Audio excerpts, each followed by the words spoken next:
this weekend I got a few reviews on my book. I just feel like I haven't talked about my book in 2 weeks. I need to vultures to the rescue, the cleanup crew. And what I really love about the reviews is when I hear the children say, we learned that vultures are important to our environment and we have to protect them. For me, that is a big deal. And it makes me feel so proud, you know, because I wrote a book, but I did not realize the impact it will have across nations. You're missing the objective. Yes. The objective is to not change the mindset of vultures. Yes. And that's happening. And it's happening, and I'm excited about that. Fantastic. Yes. Now, we should do like tours where you go to schools, talk about the books. All that's coming. All that's coming, yes. Once I'm done with the curriculum department, all that's coming. Yes, you have free to go. To just go around school. How are you doing, Nima Akasha? I'm fine. I've been dealing with a lot. Someone said to me that I don't talk about my work on the show. I don't think that's true. Yes, but I really do, actually. But I just don't think there's some things that are confidential, so you can't be talking about everything on the show.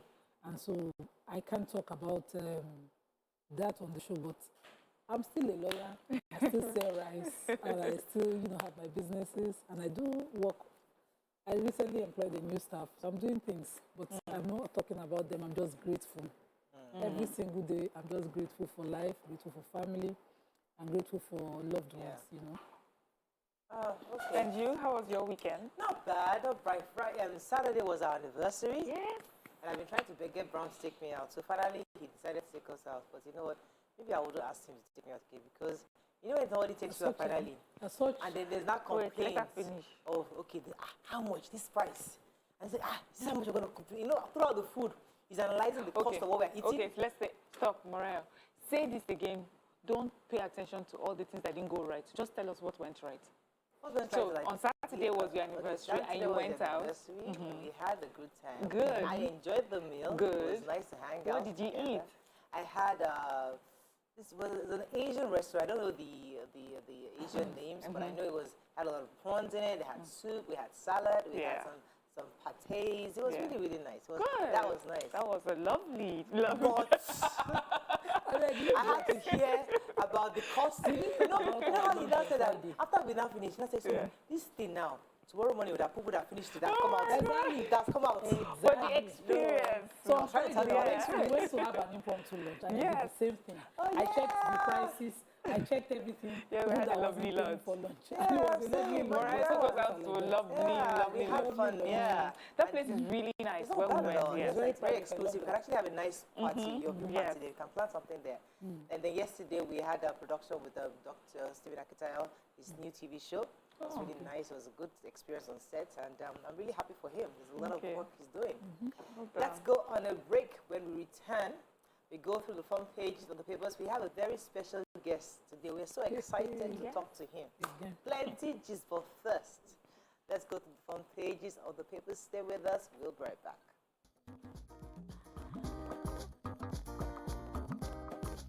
Stay tuned. Your View will be right back. Okay, we're going to start with the nation. Governors meet today over new APC convention date. Expectant mom, 8 others die in Kwara Road accident. Sylvia, inspection failure to blame for toxic petrol import. Why MFF won't channel $100 billion loan through the Africa Development Bank, says his president. Fare hike, fear of passenger drop grips airlines. IPPI is not suitable for varsity system, says JAM registrar. Alapin seeks support for Tinubu's presidential bid, and how Oyetola trounced Aregbeshola's man. Okay. Yeah, so air passengers, air travelers, we may now start reconsidering flying to get to their destination because the airfares have gone up, they said at the weekend, to the point where it's 50,000 as the base price, that's for economy, for an hour flight. And the airlines are saying this has to do with the increase in the price of aviation fuel, which has increased from 190 naira per liter to 400 naira per liter. And so, of course, this will affect airfares. So the question is, we have land, We have roads that are not so good. We have rail that is still, being worked on. So the options have become even more limited with the hike in prices. 75%, and I would say that the reason, one of the reasons, because the sector has been deregulated, so it's going to be it's market forces that is determining. Yes. But also they also worried about the cost of operations, saying that they have to increase. I think it's about 40%. I think that which is the cost, and is a problem for them. So some 5% increase is a lot. It's a lot. Okay. Yes. You want to take another story? The Minister of State for Petroleum, Mr.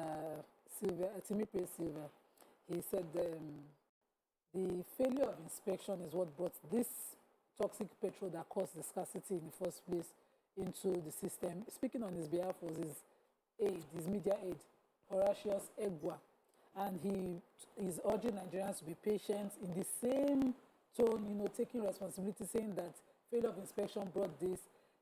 Once again, I wanted to read his word. He said, he believes apology by NNPC is unprecedented and shows that we are on the government side and not that we on the government side are not afraid to take responsibility. And I'm wondering, you have said something nice. Kuma shut up at the end, because you see, when you take people for granted, it's like okay, I don't tell her sorry now. Waiting, I won't make her do now. Maybe I don't say sorry. Maybe I don't tell her sorry. That's the way it is. But people have lost cost. People are still queuing up. The consequence of it is still there. We have not even settled it. It's not like it has gone away. It has passed after a few weeks. They're not saying unprecedented. No, it is beyond an apology. Consequence. Failure of consequence is what we got here. Those people whose cars broke down should already be filing mass action. One person should start, class action. Someone should start it. Other people should join it. Get their cost of their cars. Get somebody to get them back to the situation they were in before this nonsense happened. You're right. But the truth is that the reality of Nigeria is that person right now is worried about getting to work the next day, using public transport, making sure he's in the office, Sadly, his salary. So he's taking advantage. He's taking for granted. But Nima, as a lawyer, now. when we see Oyinbo movies, we have lawyers that go out of their way to get the victims of whatever situations to file a... Of course. Yeah, but we don't know that class actions. They do. Okay. Anyways, we have to find somebody who can gather all those guys together. Just find one person. Okay, I was going to take the human interest story in the nation. So 9 persons appeared dead, yesterday in an auto crash involving 2 vehicles in Ilorin, Kwara State capital. The victims were included a pregnant and expectant mother was part of the victims. 8 persons, all men, sustained various degrees of burns, and it was learned that it happened at 8 a.m. Opposite Ilorin International Airport along Ilorin Ogbomoso Highway, and it was a Toyota Corolla who was trying to get into the express, but didn't look properly. Didn't realize there was a bus coming, a Toyota Hiace commercial bus before the accident. So there was like this collision that happened. I mean, it's really sad. But most of them have been taken. The survivors were taken to University of Ilorin Teaching Hospital mortuary. I mean, those who passed are taken to the mortuary. May their souls rest in peace. Really sad story. Moving on now to the Punch. Convention APC battles consensus crisis as Buhari governors meet on Tuesday. We won't leave APC, Aregbesol's group vows as Oyetola defeats Adeoti. Anti-Aregbesol's protests in Lagos, demonstrators berate minister. Ondo kidnappers slip off, abducted community leader escapes. Nursing mother on bail for illicit drug rearrested with tramadol. Others. Strike. ASU NEC converges in Abuja today to meet the federal government. Fuel scarcity, private depots hike rates. More filling stations will sell above the 180 naira to the liter. Okay, which stories? Yes, so this community leader in Igasi Akoko, that's in Akoko, northwest of Ondo State, Chief Ojo Ajaguna, he was kidnapped by gunmen on Friday, but the story is that he regained his freedom. He said that he was able to escape when the hoodlums fell asleep. So he escaped and went back to his community. And also the police have verified this story. I was just saying that it reminds me of the story of in the Bible where the disciples were locked up, the apostles were locked up in prison, and then the angel came and opened the gates and they walked out. So probably this is what happened with this man. God made them fall asleep and they escaped. I'm just so happy that he was able to escape. But I hope that the continuation of this story is that first, he may be able to tell the police where these people are, and they're arrested and prosecuted for this action. Okay, so Aregbesolas, the faction of the APC who are loyal to the Minister of Labour, Minister of Interior, Ralph Aregbesola, have said that despite the results of the last primary that happened in Osun State, they plan to remain in the party. As many of you recall, the winner of the primaries was the incumbent, the Governor Oyetola, who had gotten over 222,000 votes against his challenger, Moshood Adeoti, who had 12,900 votes.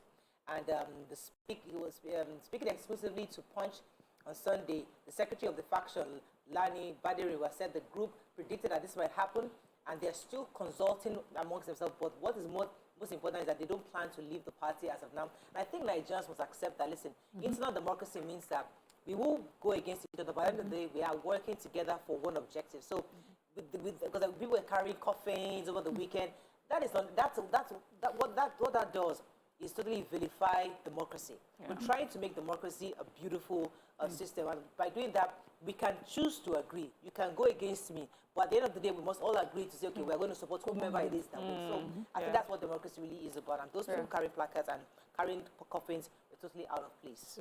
Petroleum products again have gone up, according to the National Public Relations Officer of the Independent Petroleum Marketers Association, IPMAN.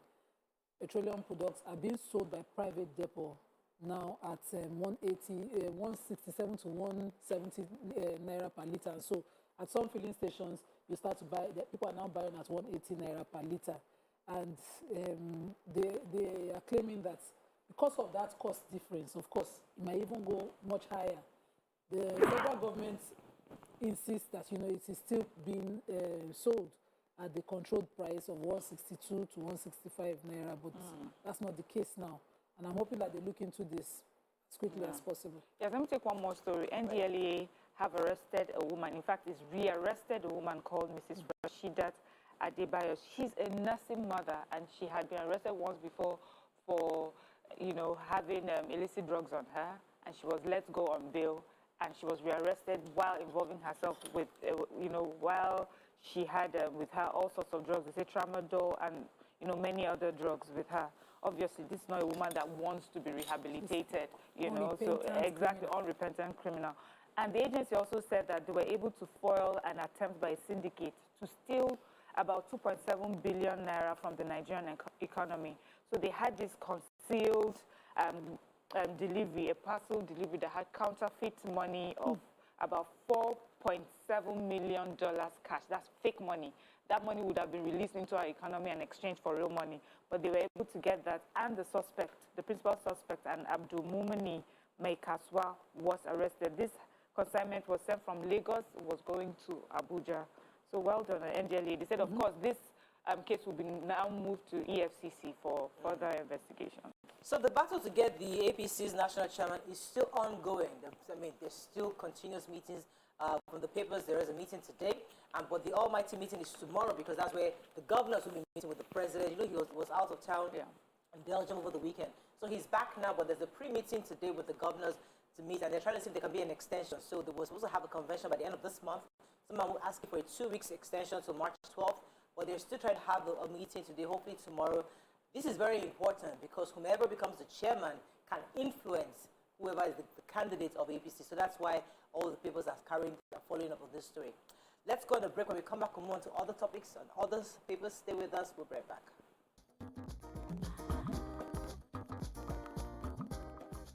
Stay tuned. Your View will be right back. To the right. How we're doing, guys? Is the makeup in progress? Makeup check. Are the scripts on the prompter? Script check. Are we set in the VCR? All tip in place? VCR check. Clock is ticking, time is racing, lights are. Plans all set. 120 minutes of hot entertainment. We are ready for the mission. How we're doing, guys? Is the makeup in progress? Makeup check. Are the scripts on the prompter? Script check. Are we set in the VCR? All tip in place? VCR check. Clock is ticking, time is racing, lights are. Plans all set. 120 minutes of hot entertainment. We are ready for the mission. How we're doing, guys? Is the makeup in progress? Makeup check. Are the scripts on the prompter? Script check. Are we set in the VCR? All team in place? VCR check. Clock is ticking, time is racing, lights are. Plans all set. 120 minutes of hot entertainment. We are ready for the mission. How we're doing, guys? Is the makeup in progress? Makeup check. Are the scripts on the prompter? Script check. Are we set in the VCR? All team in place? VCR check. Clock is ticking, time is racing, lights are. Plans all set. 120 minutes of hot entertainment. We are ready for the mission. How we're doing, guys? Is the makeup in progress? Makeup check. Are the scripts on the prompter? Script check. Are we set in the VCR? All team in place? VCR check. Clock is ticking, time is racing, lights are. Plans all set. 120 minutes of hot entertainment. We are ready for the mission.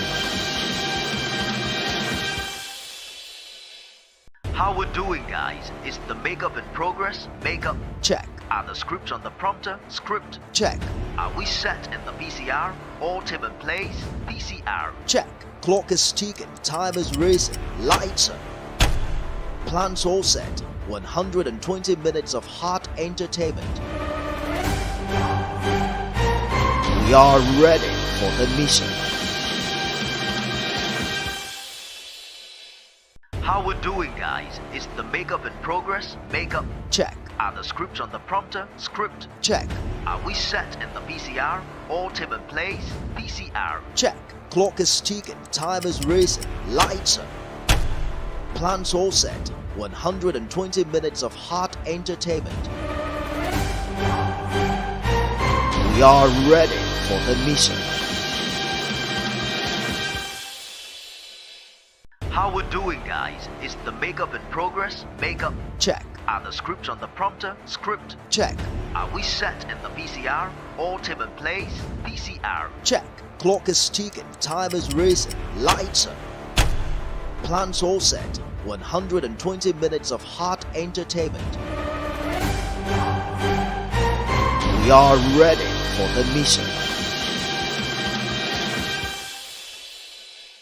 How we're doing, guys? Is the makeup in progress? Makeup check. Are the scripts on the prompter? Script check. Thanks for staying with us. We're still reviewing the papers. We have the Daily Sun, Abba Kyari, others in fresh drug deal scandal. Anglican Primate hails Uzodinma on infrastructure development. 2023 push for Jonathan's return gains momentum. Kano mobilized members to produce Buhari's successor, says Ayokunle. Fuel scarcity diversion, low supply compound motorist commuters woes. Convention APC governors meet to decide new dates, may settle for second week in March. And NAFDAC impounds toxic animal hides imported for human consumption. Which story? Abba Kyari here. So this report says that an unreported unreported seizure of about 3 billion naira worth of tramadol was seized by Abba Kyari's team last year. Until today, they didn't report, but they got the story, and the NDLA is now investigating it. The NDLA has also gone to court to get an extension of the time within which they can detain him. Along with Abba Kyari, they are detaining ACP Sunday J. Ubwa, ASP Bawa James, Inspector Simon Agirgba, and Inspector John Nuhu. These are his accomplices, of course, as members of the IRT. They seized these tramadol consignments in the warehouse in Lagos, supposedly imported by a pharmacist who probably, I want to believe, has his papers. But because of their kind of work, they sort of took it, and now there's no trace of the tramadol so seized. So it's like they've already sold it and already made away with the proceeds of the sale. Okay. So there's a group called the Citizens Network for Peace and Development. And they're asking that, they're pushing for former President Goodluck Jonathan to succeed our current president that's run for the 2020 presidential election. They say that they are ready to mobilize at least 8 million citizens to return Jonathan to Aso Rock. They say that he's a man of integrity and that it will be, that it's important that, Nigerians come together to push such a man back into office. They're asking him to leave PDP and come to that's APC. it. Yes, and they're asking him to leave PDP to come to APC to do that. Interesting times. I mean, very interesting. I love the way all the players are coming out. We'll see at the end of the day, by this end of the year, we'll start knowing who we're running for. Okay, so I have Anglican Primate of the Church of Nigeria, Most Reverend Henry Ndukuba, has commended the current Imo State Governor, Hope Uzodinma, for all his efforts in infrastructure. Who was talking to him over the weekend. They were doing the dedication of their newly built cathedral, St. Peter, in Imo State. And they were saying that, Your Excellency, I drove through Orlu yesterday, and I saw the road you are doing from Owerri to Orlu. There's and also others around the state saying that he's doing a good job. And of course, the governor, those kind of things pumps up politicians. Just God will grant you peace, and God will grant us all peace in Nigeria. Amen. And prayed for him. And it's interesting to take that story because we'll be talking to somebody that might not agree with that statement. Besides that, how many years has Uzodinma done us? Less than his 4 years, though. Less than his 4 years. And certainly, I think about 2 years. And if these are uncompleted projects, if they are being done now, they must be uncompleted. Or if they are complete, they must be a continuous project. Anyway, if we did well, we must commend him back for doing well. Under his leadership, he will continue to do his best to pursue and ensure that they have peace. And he begs citizens of Imo State to stop all forms of blood-letting and not let things result to violence. Okay, our final paper is the Nigerian Tribune. We don't have so many papers today. 6 days to APC convention, uncertainty over delegates list. Medical professionals give divergent views on COVID-19 vaccine production. NAFDAC impounds 120 tons of chemical-laden hide skin. Trouble in air transport as Nigerian airlines increase fares. Queen Elizabeth tests positive of COVID-19. Nigerian content retains $8 billion annually, creates 50,000 jobs, and thousands of imported vehicles trapped at seaports over the VIN valuation. Okay, which stories are we taking? NAFDAC, go ahead. So NAFDAC intercepted... You have the Pomo story now. Naima. Okay, go ahead. NAFDAC. Yes. Okay. NAFDAC intercepted Pomo, let's say it in our local language. Pomo... Please, they're watching outside the country. What's the Igbo word? Say it. Leather. Animal hides and skin, popularly known as Pomo. And the 7 merchants involved in this already with the agencies arrested by the agencies. These are supposed to be animal hides and skin already processed into leather in industries abroad, and chemicals already applied so that, and they diverted it and warehouse it in Nigeria here. They will then reprocess it again with further chemicals and sell into the market as Pomo because, our people like to eat Pomo. It's very sad. See, this is a big issue. It's our Nigerian problem. I was saying the other day, I bought those really big crayfish, the orange ones, and I washed it. If you see the amount of color that came out of it, crayfish. Yes. So I hear that they actually do that to a lot of food, items to make it look more attractive to buyers. You're killing us by doing that. I don't wash it too. No, I washed it and it was so much color. It looked orange. It was orange water. I have fresh ones in the freezer. I'll start using my fresh. Did you use it? But you took out all the salt. No. I did not use it. It was clear because it's clear that this is chemical. That you are killing Nigerians. NAFDAC should do a lot more catching these people. What's COVID-19? Yes, I do. We have the Queen story too. You might as well take it together. Well, so COVID-19, the World Health Organization has designated Nigeria as one of the countries for COVID-19 vaccine production. And this is just to say, like, different stakeholders and, people giving their different opinions on what they think this would mean for us. So the president of Nigerian Medical Association has said that for vaccine production, this is not a new thing for Nigeria. We're already used to doing that there'll be clinical trials after the production. This is something that we're already used to doing. So it is just, it is right that, we should be amongst the countries that have been chosen to do this.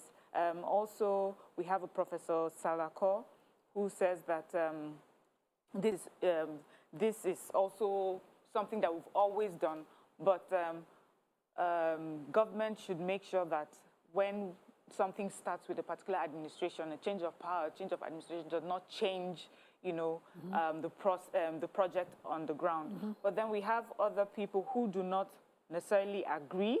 We have a CEO, Innovative Biotech Nigeria, Dr. Simeon Agwale. He says South Africa is the hub for transferring the technology for vaccine production, and we'll start that in 2024. So he is saying that South Africa would be the one in charge of producing the vaccine and then sent to different hubs, and Nigeria will be one of the hubs that it will be sent to. So ours is just to collect it. He does not think that we have the facilities on ground right now to produce vaccines. Okay, so there's a group that has been complaining, I think, about the clearing agents actually have been complaining. They've raised an alarm about the several vehicles that have been trapped at the ports due to the vehicle identification number policy. According to the spokesperson, this policy was introduced on all imported vehicles by the federal government, and they're saying that they've called for the cancellation of the policy, saying that it's not helping the nation's economy as it lacks predictability and not unable to drive revenue. According to the vice president of the association, Dr. Kayode Farito, said that the main purpose of the VIN has been defeated, and saying that thousands of imported vehicles are currently trapped at the seaports, and they're hoping that the government can help them remove that policy so that the vehicles can be cleared. I was trying to see the other parts of the objective of that policy, but I didn't see that in this article. It would be nice to see exactly why that policy was there and if it was still relevant. But according to the spokesperson of the clearing agents, they say that it's no longer relevant. I will see. Yeah. But it would have been great to hear both sides of the story. So we heard the Queen has COVID. Yes. And Nima said something that was funny. She says, when the Queen has COVID, everybody hears. But when our own people have COVID, they did not have COVID, we hide it. We don't. They sneak into America and London. It was not. If someone dies, it was not COVID though. It could never have been COVID. All right, let's go on the break. That's all we can take on Front Page Review. When we come back, we'll move on to our hot topic, and later we'll bring in our guest. Stay with us. We'll be right back.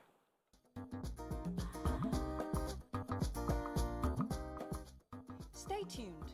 Your View will be right back.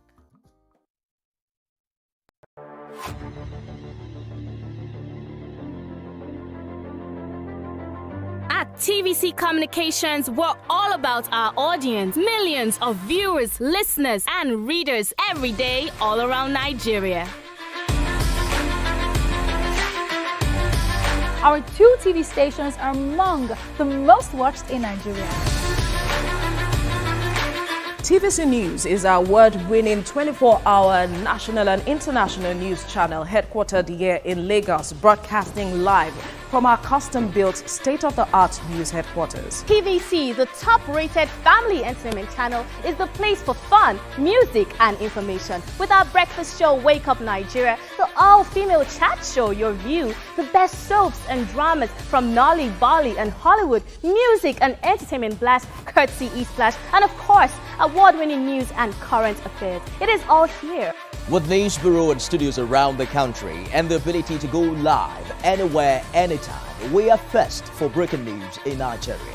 Awarded the NMMA TV Station of the Year, TVC News is the station of choice for news that is first, accurate, balanced, and reliable every time. TVC and TVC News watched by over 4.5 million people in Nigeria every day on terrestrial, DTH, DTT, OTT, and available to viewers in the UK on Sky TV. Watch all of our world-class programs on TV, online, and on our app. TVC and TVC News, the best entertainment and news for Nigeria on TV and online. And when you can't watch us, listen to us. 102.3 Max FM Lagos and 90.9 Max FM Abuja are now ranked among the most listened to radio stations in Nigeria. Now, with over 1.5 million listeners every day, we're the people's favorite radio station. Best hit music, best on-air talent. Max 102.3 hit music for Lagos and Max 90.9 hit music for Abuja.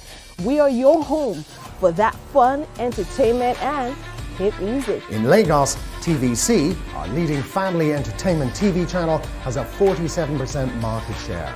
But this is just the start of our journey, as we plan to add even more services to entertain and inform our ever-growing audience.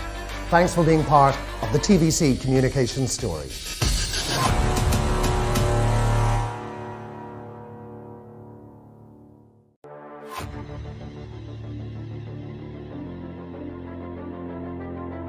At TVC Communications, we're all about our audience. Millions of viewers, listeners, and readers every day all around Nigeria. Our 2 TV stations are among the most watched in Nigeria. TVC News is our award-winning 24-hour national and international news channel headquartered here in Lagos, broadcasting live from our custom-built state-of-the-art news headquarters. TVC, the top-rated family entertainment channel, is the place for fun, music.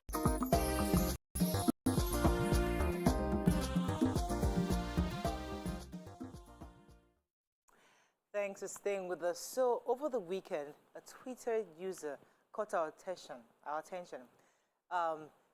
They talked about the fact that users, people who have good acts, but unfortunately their good acts are perceived or received as negative. According to one of them, he says that he spent 400,000 naira to buy food stuff for the needy in his neighborhood, just to hear later that he's using the money for, he's using that for money rituals. And we got lots of stories, very related stories like that, where people try to do good. People think they're trying to renew some kind of Nollywood movie of, okay, let me not say Nollywood.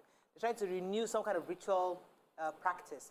You know, and it reminded me, and it was important, as funny and as silly as it sounds, it's very prevalent in our society where people misconstrue your good deed for evil. And it's something we need to talk about. And one of the responses responded, some of those responding said that, let's not pretend as if it doesn't really happen. That it actually happens. So when people are afraid of it, it's not because there's no iota of truth or possibility in that statement.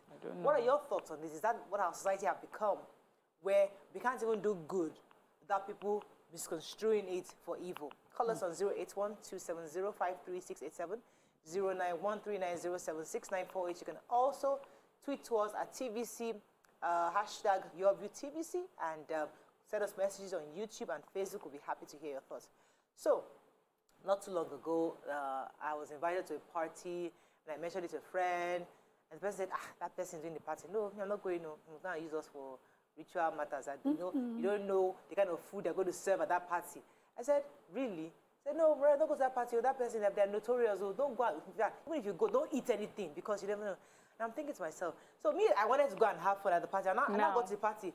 I was like, hey, and I was seeing correct food prices like that. But because this my friend had already planted a seed in my mind, like, that person, don't go to their party. Say.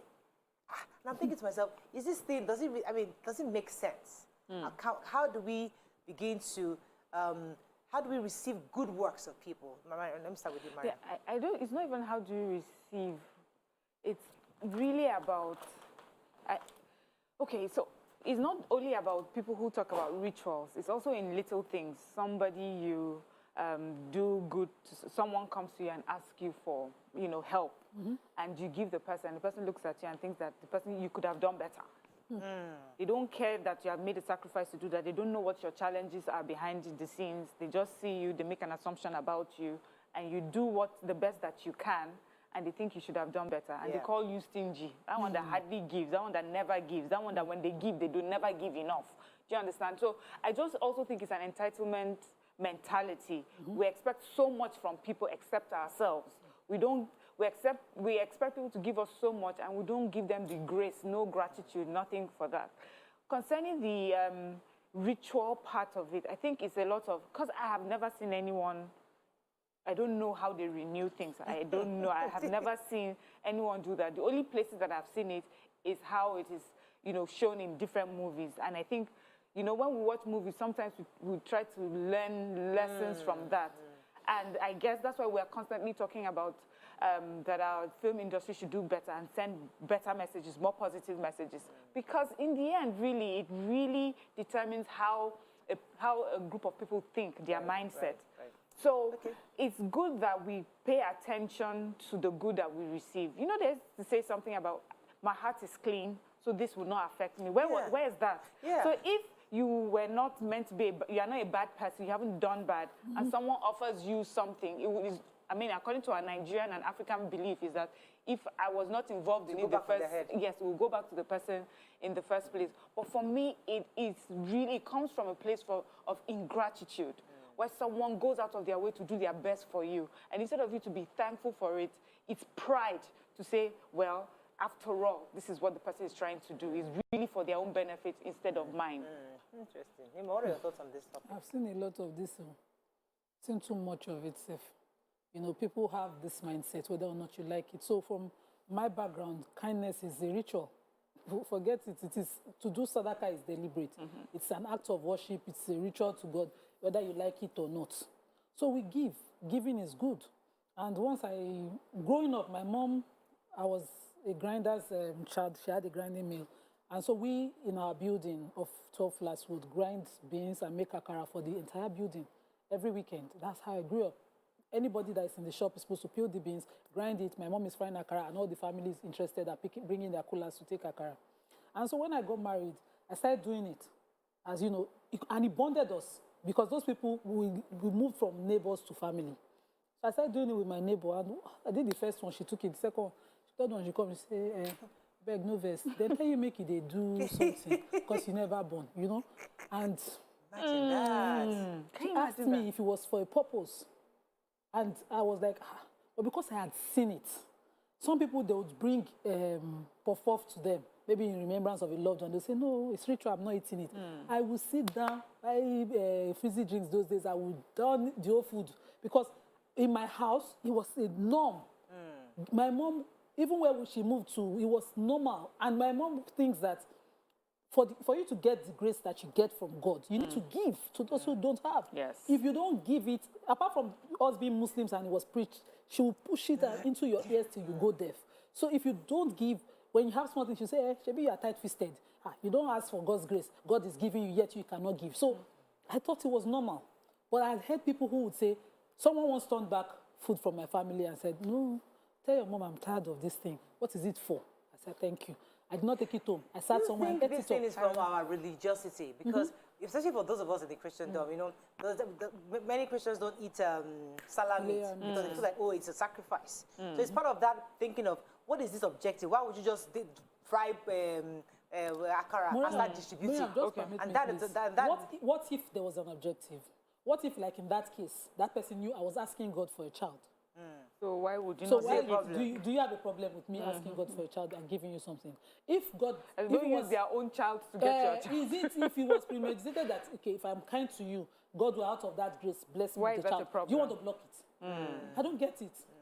Now, talking about that, I remember growing up, for me, where I grew up, there were lots of Hausa Muslims. So it was normal. My grandma was the mama of the Angua.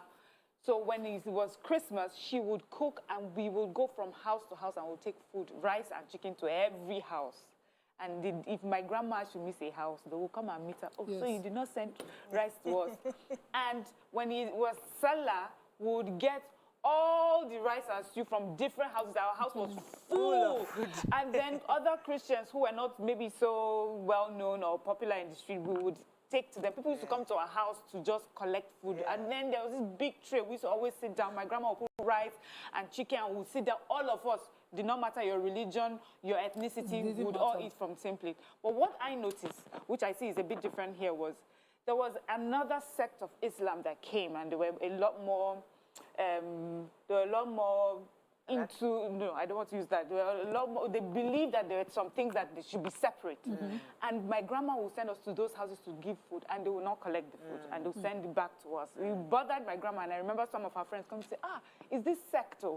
They have said it is not right for us to eat food from Christians. But when I came here, I hear people say that Christians actually don't take food from Muslims, which was not my story. But I have seen, yes. But also, I remember there was one time I was at, it was here in Lagos, I saw that behavior. I'd never seen it before. This person I'd never met before saw me at a fast food restaurant, stood beside me while I was ordering, and then followed me to the car and said, I'm so hungry. I went in there hoping I can get a meal. I'm so hungry, can you help me? And I think I gave the person 500. The person looked at me and said, only this. I was in shock. I have never seen, because where I come from, when you give people something, no matter how small, they are grateful for it. So I just always felt that Lagosians are different. For them, it's not only about giving. You have to give and expect it. That's called fanbara. Those ones negotiate what they see, I mean, growing up, many of you know that I grew up a Muslim. So, I think, because I was a Muslim as a child, and I was a Christian as an adult. And the difference that I saw was that in Christianity, you wait until the church or the pastor says, we want to give towards this, or there's this orphanage, or there's welfare offering. But as a Muslim, it was part of your daily thing. Like, it was what we do. No imam needs to remind you. It's every single day you're constantly giving. And giving was almost like my mom would buy food for even the birds. Even the birds. When I was a child, we used to feed the birds. We used to buy sesame seed. And they will come all over. You see thousands of birds. She doesn't allow anybody to go there because for the birds. She kept it clean. Wow. She kept it very, very clean. It was normal for her. Then giving out to go to Kano Street, it was normal for us to just cook excess food. And give. But when we became a Christian, we wait for the church to instruct us or to tell us, okay, this weekend we are going for an outreach. Come and donate something. And I think that was where the difference is. But either way, the culture, the real conversation we're talking about is the fact that doing good now is not accepted as good anymore. People feel that there's an ulterior motive. And how do we change that culture? That's largely because, I'll talk as a Muslim, that's largely because some of us now started to prescribe the kind of kindness you would do. So if you're looking for wealth, they will say, there was one told me, said you give sugar, you give salt. I was like, since when did giving have a description? But that thing I just talked about, in fact, when I was on bed rest, I have a book of series I was going to produce, written on that alone. You want to get married. I started seeing that. When I joined the show, someone sent me a DM on Facebook asking me that, do you have Afa? So that protection, Sadaka Ewa Loto. They sort of just adulterated the Islam I grew up with so much, and that's why we're where we are today, because people now are popular. Those things are popular. People are making those things normal, and then they question everybody. Giving never used to have barriers, and for Islam, it doesn't. But we started seeing people prescribing for all sorts of things because of their trying to make money, control people's minds. So it's like, you need protection one, you need kinikon one, all those things. If you are a giver, God will grace you, will bless you. That's all. Well, you the receiver. Can you just therefore go and just accept anything without saying, I don't want to use my glory for this thing? I don't understand where that comes from. Your glory is so important. Yes. I don't see it. I just feel that, as you said, I'll blame religion partly for it, or the interpretation of religion partly for this, because you are now being told that you give to receive something. So people receiving would know that, okay, so if I'm receiving, what am I receiving for? I have been somewhere where they were preparing to throw a party in their house, and the matriarch of the house came and saw how they cut the meat big. She was like, how can you cut this meat big? You want people to say we are being proud, we are being arrogant, or we are trying to do something. Even in her giving, she was being careful so that she does not get all sorts of fake, negative feedback. People have to now watch what they say because of the way we talk. But I think that we should just accept good when it's done. If it's about glory, the people in America that have shelters, and how many glories do they steal? I mean, you just open a market of, give me your glory and have a plate of rice. When we come back, we're going to take a few calls and then we'll wrap up on this. Stay with us, we'll be right back.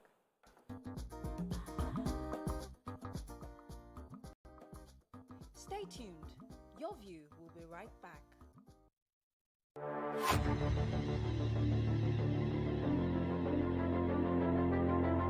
At TVC Communications, we're all about our audience. Millions of viewers, listeners, and readers every day all around Nigeria.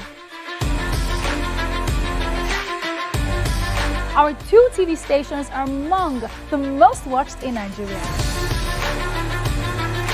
TVC News is our award-winning 24-hour national and international news channel headquartered here in Lagos, broadcasting live from our custom-built state-of-the-art news headquarters. TVC, the top-rated family entertainment channel, is the place for fun, music, and information. With our breakfast show, Wake Up Nigeria, the all-female chat show, Your View, the best soaps and dramas from Nolly, Bali, and Hollywood, music and entertainment blast, courtesy Eastplash, and of course, award-winning news and current affairs. It is all here. With news bureau and studios around the country and the ability to go live anywhere, anytime, we are first for breaking news in Nigeria. Awarded the NMMA TV Station of the Year, TVC News is the station of choice for news that is first, accurate, balanced, and reliable every time. TVC and TVC News watched by over 4.5 million people in Nigeria every day on terrestrial, DTH, DTT, OTT, and available to viewers in the UK on Sky TV. Watch all of our world-class programs on TV, online, and on our app. TVC and TVC News, the best entertainment and news for Nigeria on TV and online. And when you can't watch us, listen to us. 102.3 Max FM Lagos and 90.9 Max FM Abuja are now ranked among the most listened to radio stations in Nigeria. Now, with over 1.5 million listeners every day, we're the people's favorite radio station. Best hit music, best on-air talent. Max 102.3 hit music for Lagos and Max 90.9 hit music for Abuja. We are your home for that fun, entertainment, and hit music. In Lagos, TVC, our leading family entertainment TV channel, has a 47% market share. But this is just the start of our journey, as we plan to add even more services to entertain and inform our ever-growing audience. Thanks for being part of the TVC communications story.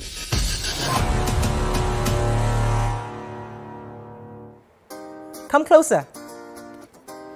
A little bit more. Perfect. I have exciting news for you. You asked for it and you got it.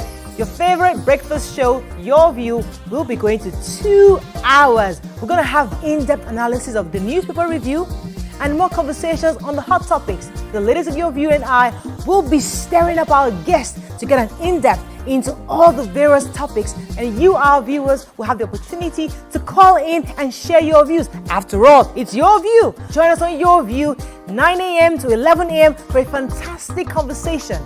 Don't miss it.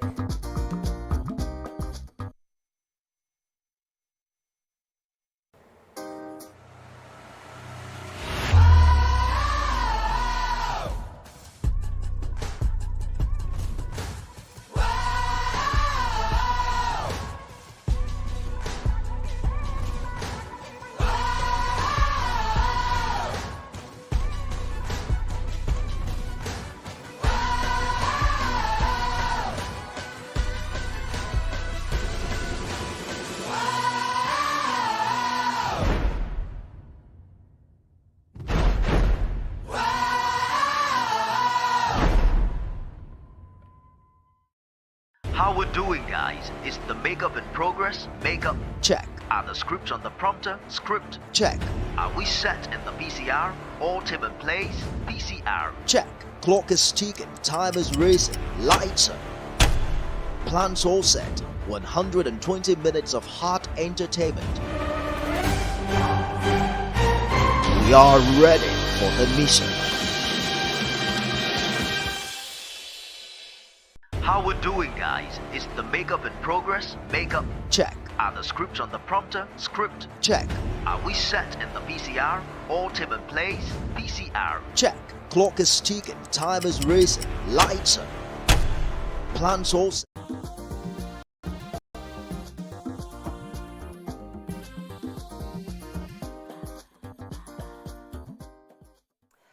Thanks for staying with us. We're still discussing this issue of not trusting each other anymore. What has the world come to?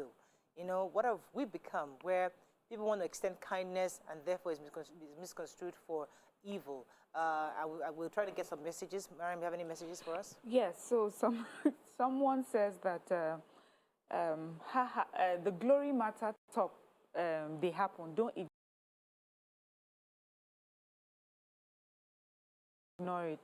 Blessing diverters, Deo. So that means they actually believe that some people would give you kindness that they can take your glory. I don't know how it works, but you know, I think kindness, giving has taken on a different meaning. I grew up thinking that you gave or you give because in appreciation of what God has already done, not really in anticipation of what you want God to do for you. He's done so much for you, you cannot count it all, and this is my way of sort of, you know, passing it on, giving it for, not because I'm giving this so that God will bless me. He's already blessed me. So religion amplified that part of, okay, well, because you are giving, you will get back. Yes. So they magnify that so much that we now focus on the fact that we have a lot already. Yes. And we're giving We out of forget it. what, yes, the reason we're able to give is because He's already done so much. It's not necessarily because when I give now, there's going to be a payback, and then I sit down and be counting. I give this person 10 naira, I give this person 5 naira, so I should start getting my blessings back. And I guess that is why those who are receiving it are also thinking, okay, if you are giving me, why are you giving me? What is it that you are asking for that you want from me? But I don't believe that anyone has the power to just grab your destiny or grab your glory with food. It's not possible. Let me take this call from gift. Paul. Paul, are you there from Ikeja? Good morning. Good morning, sir. You're live. I'm very happy to get you today. Yes, thank you, sir. Getting you is like, it's easier to get American visa than to get you to Hong I've been trying for more than 10 years now. Wow. More than 10 years. The show is going to be 8 years. So many people discuss so many important issues. Yes. My question is, does our leaders listen to this program? Yes. Every day, solutions are being offered to how to make the country better, but they don't listen. But when you say a bad one, that's when they pick it. Why are we so unfortunate to have this kind of leaders? Yeah. Thank you, sir. Like the topic you are discussing this morning is very interesting. It's just that my pastor used to tell me that do not pray to be a beggar or a receiver, rather be a giver. If you find yourself to be that people are giving to you, that means you are not doing well or you are not a giver. You can't be a giver, a receiver. So when you work hard, you will be the one giving to people. When you have enough, you don't have to wait for people to give you. I think if you are spirit-filled, when somebody wants to give you, you have a design spirit to know whether it's fetish or not. So we cannot say because people are bad, we stop giving. No. Giving is life. God is there. Thank you, Mr. Paul. I remember a movie that I watched, and you know, the woman was advising. I mean, somebody was part of this money ritual thing. So what the woman was trying to tell, I remember the conversation where she was telling the guy that your friend who is poor, he doesn't have money, suddenly wakes up tomorrow and says, I want to throw a big party, and he has this big party. Can't you be discerning? Because in the story, they already used him or whatever. They maybe took his glory or whatever. So they were reviewing what happened. And said that you have of course, that you're Bible. So somebody who doesn't have money, wake up tomorrow and say, I'm doing this big party and invite you to that. He went there, he went to go and eat. How can you go and eat? He that doesn't have money. How did he get money to go and buy a cow? I hope it was not Where did he selling get drugs. money? So is that perspective that Nollywood brings to you? And another thing is, so anytime you are in real life, somebody invites you, and I start thinking, can he really afford this party? Yeah. What exactly? The one Baba tell him to go and carry cow and come and use us for, you know? So these are the real conversations in our own Nigerian context. Let me add that to your context, this person's message. Benedicta Dayton says, for me, I would say we should not blame religion. We have our own minds irrespective of what the pastors say. Growing up, remember how our parents say, don't take things from strangers. Yeah. So for me, I feel that that's a different kind of conversation. The first one, the story you just brought up, you should question where the person got their money from that they're able to throw a party. And because we always blame it on glory stealers and glory thieves and whatever, we don't ask the question, was he a drug dealer? Has he sold drugs? Is he a kidnapper? Is he a hoodlum, a bandit? Is he, you know, is he an armed robber? Instead of just thinking that they have now gotten your glory. Because first of all, where did he get the money to do that? When we now start asking that kind of question, in our real life, when people display wealth that we cannot trace, we will question them and we investigate it. But we will not just say that they have used someone for a ritual, even if there's no ritual, and now let the person go because we cannot, we don't want to ask, the important questions. Right. Let me take Jane, our last call on this. Jane, are you there? Jane, you're live. Go ahead, please. First time caller. Welcome to the show. Another one. Thank you. I'm really enjoying it. I love your program. Thank you, madam. I will say to a giver, continue to be a giver. Don't get discouraged by what people say. And just like the last caller said, also when you are collecting, especially when it has to do with things you eat, we should have discernment. Yes, for you to eat or but as a giver, continue to give. Thank you so much. Jane just reminded me of something. There was a time on TV, one of my mentors, I don't know if she's watching TV. The time we got on TV, so somebody gave us, goat meat? Somebody gave us really nice goat meat, and they put it on set. And while we were so excited to end the show, and we just started eating. My mentor quickly called me, Murayo. Is that you've not eaten meat before in your life? We saw your camera eating the meat. You didn't even pray. I didn't even know that you pray. I said, oops, yeah, that you must pray because you never know why they said you meat. And I'm thinking, hey, Madaro, I like food like this.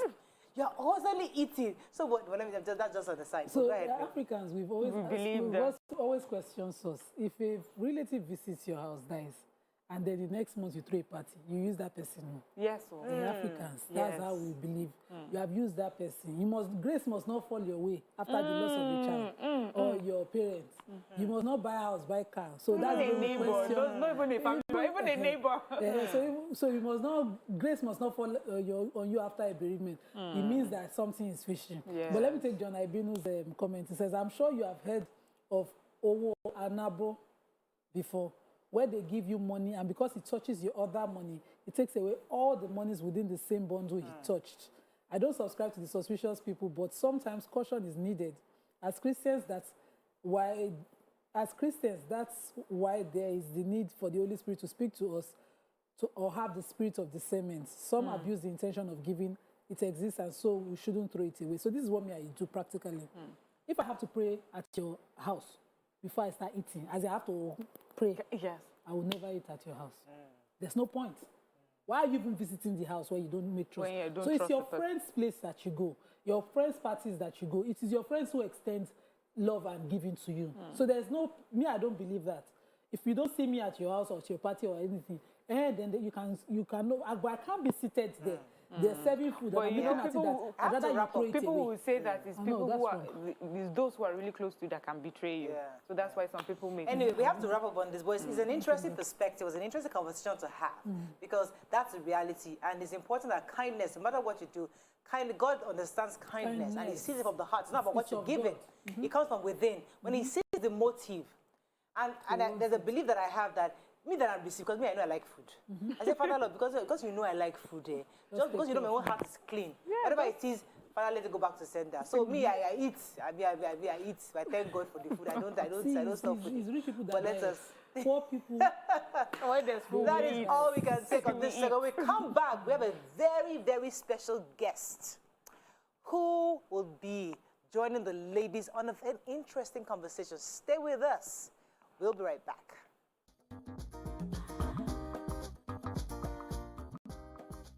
Stay tuned. Your View will be right back. Latina friend.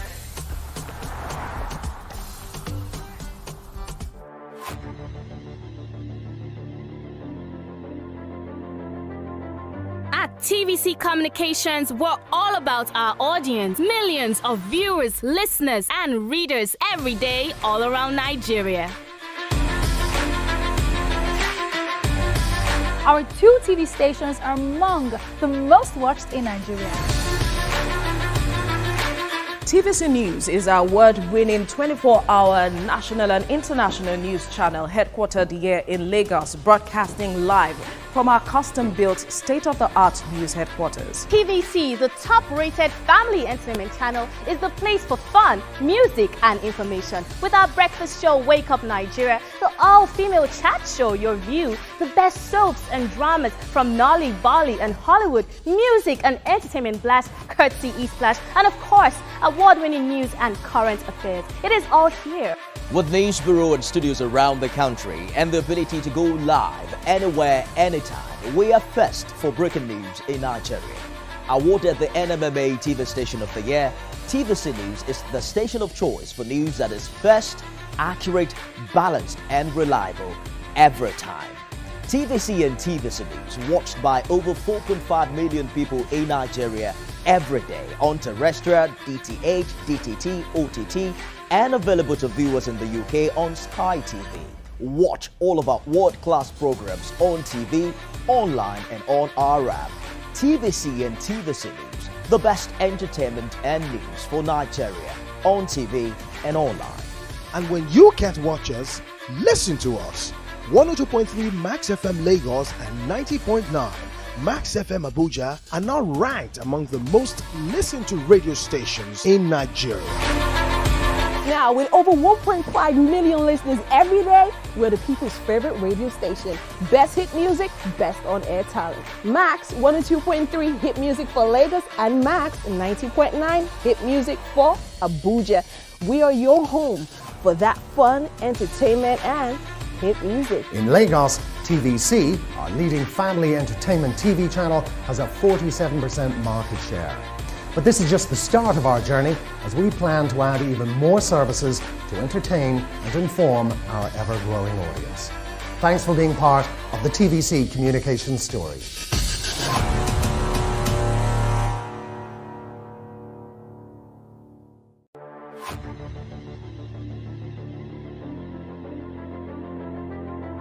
At TVC Communications, we're all about our audience. Millions of viewers, listeners, and readers every day all around Nigeria.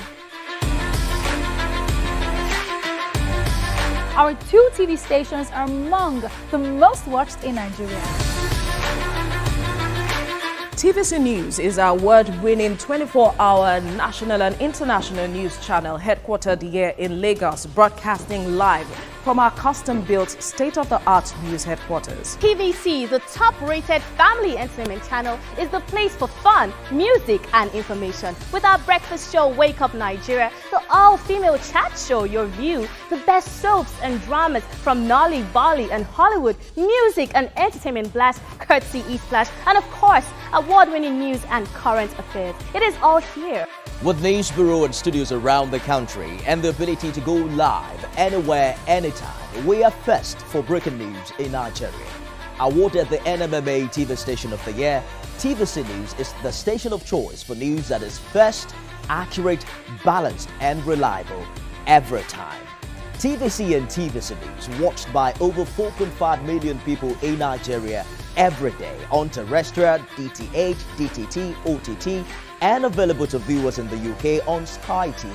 Watch all of our world-class programs on TV, online and on our app. TVC and TVC News, the best entertainment and news for Nigeria.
Thanks for staying with us. So joining us on the show is the former governor of Imo State, Senator Rochas Okorocha.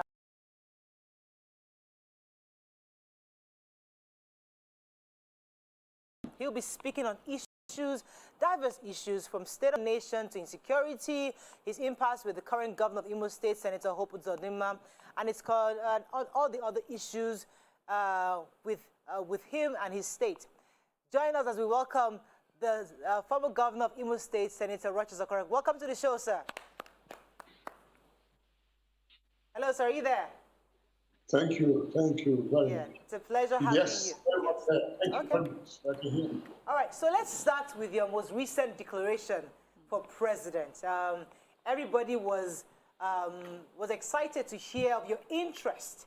However, what's happening in your party? Because it seems like they've not totally agreed on this selection of who their candidates will be. So what's going on within your party? And juxtapose that with your desire to become president. Do you think you have a chance within the party to get the ticket to represent your party presidential candidate? Well, thank you. First, I'd like to, when you talk about party, you're talking about nation, Nigeria. When you talk about election, you're talking about Nigeria. I start by saying, God bless my country. God bless Nigeria. I love this country. Answering your question, one, what's happening in my party?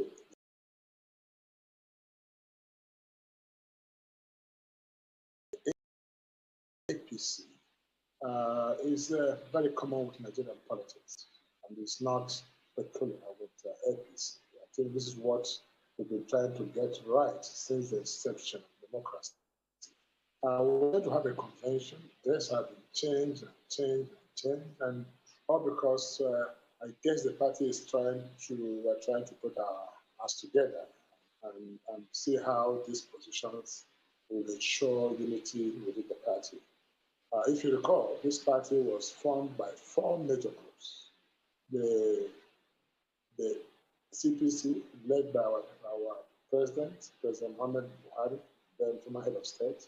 Asuwaju Ahmed Tinubu, who led the ACN, and the leaders of ANPP, there are so many of them, who led the NPP into the merger, and of course, my humble self, who led the APGA. And that was the 4 pillars upon which this party was built. And what we did at that time that made us get it right, or we got it right rather, is that we shared these positions among those 4 founding parties, and it was very peaceful. But and this, I think, this is what we should do now to get back to the basics for the foundation to get it right. But if where you conduct an election now, one of the group might find themselves cheated out or not even having a single position, and that would begin to create crack in the party. So I think the leadership of our party will consider this, and that will bring the best of the convention you can ever imagine. Okay.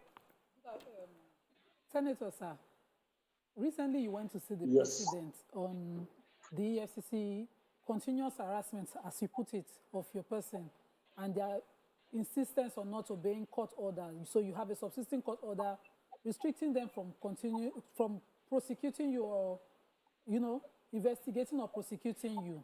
And you insisted that they must obey that court order. And because of that, you went to see the president. You've also said in that report, or you were alleged in that report, to believe that there's someone behind the EFCC's continuous harassment of you. Who would you suspect to be behind it, and why do you think so? Well, my story with EFCC has been a long one. And it didn't start with the present chairman. But it's something that started when I was a governor. Just 5 months to my finishing as a governor of Imo State, the EFCC, for what they called an allegation, freezed the entire account of Imo State. And for EFCC was run salaries to the workers directly. I'm not allowing them even access money for food for 3 months. And that was really the worst of the sign I saw. That was actually what led me to go to court. And I said, if this gentleman could start this way, then it means there are bad plans about what to do with me immediately I hand over office, and once I lose immunity. That was what made me go to court. And I got that court order at that time. Then when EFCC came to court, they said they had no issue with me. So I was wondering. But shockingly enough, when the government of Imo State, then who wrote that petition, even when they were not the government? Now, for some reason, wrote petition to EFCC and got EFCC to investigate me. Why they also set up a panel to investigate me? See, I was being investigated on the same issue of administration by Imo State government and by EFCC. That again took me to court to say, listen, this is double jeopardy. Who should actually investigate me? I'm up for investigation, but can I have one person? Not today, somebody is investigating. I'm not where I'm being called here. And ICPC had also investigated me while I was in office at that time on the same matter. So that was what made me went to court. And the matter was substituted in court when the EFCC announced that I've recovered 5.9 billion naira from my account. That came to me as a huge shock. And I demanded to ask, where is the 5.9 billion? I wrote to the EFCC, I addressed the press. Today, EFCC have not been able to show me why they got the 5.9 billion. But meanwhile, my name has damaged all over the world. That somebody who took 5.9 billion. That again, I wrote a petition to the Attorney General's office asking, why am I under such a humiliation? And luckily enough, the Attorney General's office wrote to EFCC to say, are they aware of these matters that I caught in this order? Within that period, I got arrested by EFCC again, and I was locked up for 2 days. And when I found out that they seized my passport, when I found out the letters from my Attorney General's office wasn't working, my court order wasn't working, the matter being subjudice was not working, I went again to court in Port Harcourt, demanding for my few human rights, addressing these issues. But EFCC has prejudged me, and EFCC has disobeyed the court order, and the EFCC is aware I'm in court over which to investigate me, and they have gone ahead to investigate me and arrested me and marked my properties. Some of them I got over 30 years ago. So that was why I got a judgment against the EFCC. Right. When I got that judgment against the EFCC, and the EFCC now came back again on the day I was declaring, and announced that I've been charged to court, which I have not been served. So I think that's why I believe that some people somewhere were actually doing this evil. And you know, EFCC must investigate, no matter how rubbish the allegation is. They must investigate them as well before. All right, great. Okay, distinguished senator, we have read in the news over and over since since you left office as governor, it seems like you and the current administration seem to be at loggerheads. And when we're talking of things like unknown gunmen, just fighting in your state, we've had the current governor say that there are some big people behind it. Even though no names were dropped, some people thought that it may mean because of you, because of the relationship that you have right now. Why is it so hard? Why is it so hard for you and the current administration of your state to have a smooth transition? Governors come, governors go, and even though different parties, but the people of Imo State should be more important than the politics. Why is there so much, there seems to be, at least based on reports, there seems to be so much friction between you? Well, you see, when people ask this question, it makes me feel like a student that's been taught on behavioral pattern. And that, again, makes me feel bad. And I must say that, because what is happening in the state is clearly uncalled for and very, very unfortunate. At this level of my life, at this attempt to discuss issues, trivial issues that does not help developmental programs in any way, kind of makes my heart bleed. But I think I found myself in such a helpless situation where I wouldn't know what to do. I should have been the person talking like you're asking this question. If there are two kids fighting over a matter that they shouldn't fight over. But the question you should have asked when these allegations come in, How come from my 8 years in office, there was absolute peace and security? That's a simple answer. Question you could ask, and you find the answer. And why is it that current government has come and there are killings and people on daily basis? I think if you might take his scriptural perspective, you say, when the wicked is in power, the people mourn. Or my people perish for where there's no vision. I don't know, because I don't know any fiscal answer to give you. But must say that Rochas Okorocha, for what you might know about me, that I am a peace-loving person, and I cannot hurt an ant. I love people, I love the people, I love the needy. All that preoccupies my mind is to go out how to look for poor children anywhere they can be and see how I can improve with their life and help the widows and everything. My 8 years as a governor, people were happy, smiling. Widows could no longer look for money to pay for their children's school fees or sell their household to pay for school fees. I made education free. Peace returned. I engaged the youth to work, even when they became crazy, which is normal. Because when you don't provide jobs for youth, you must engage them, at least to be patient. Because that energy they have is a called youthful energy. And where they don't exert it positively, they must take it with negative extremism. Right, so this is what we will say. So the question about whether we are quarreling or there's nothing to quarrel about. I have no issue with the government whatsoever, and that is my word of honor. I'm rather on the defensive. But what can you say about a man who is being treated, pushed, harassed, his in-laws and relations being harassed every day? What don't you do? And I have come on public television that I want peace. I just scream on my back there, I say, let peace reign in England. All right. I have said this several times. Just be like it. Let me go on a quick break, sir. When we come back, we continue with this conversation. Stay with us. We'll be right back. How we're doing, guys? Is the makeup in progress? Makeup check. Are the scripts on the prompter? Script check. Are we set in the VCR? All team in place? VCR check. Clock is ticking, time is racing, lights are. Plans all set. 120 minutes of hot entertainment. We are ready for the mission.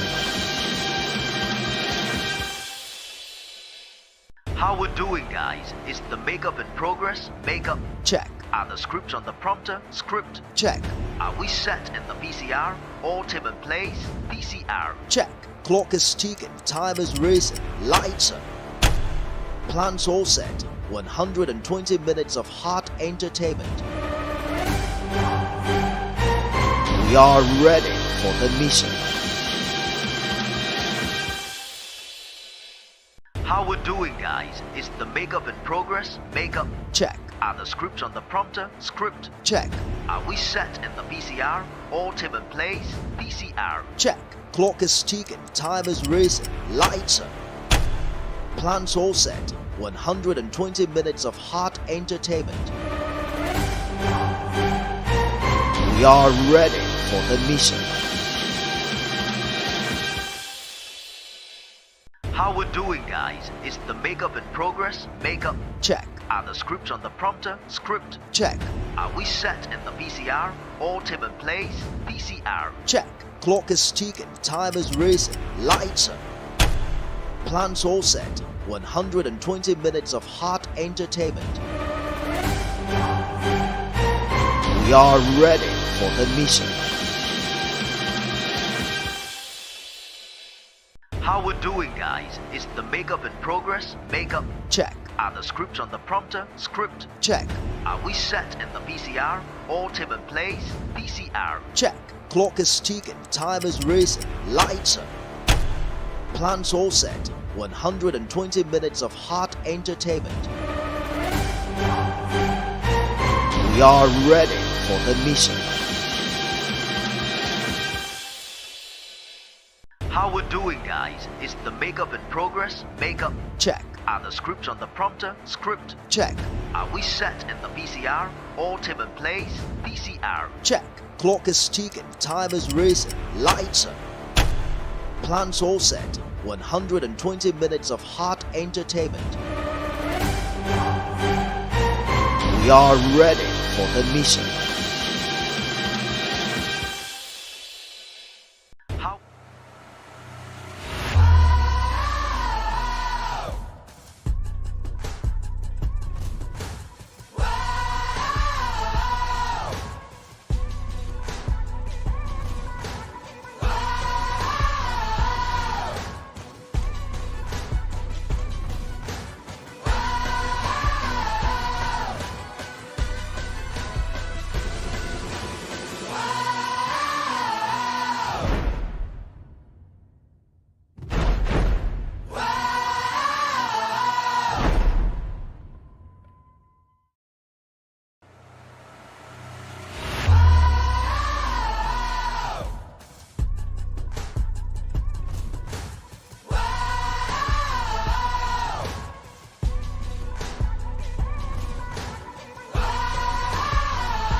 At TVC Communications, we're all about our audience. Millions of viewers, listeners, and readers every day all around Nigeria.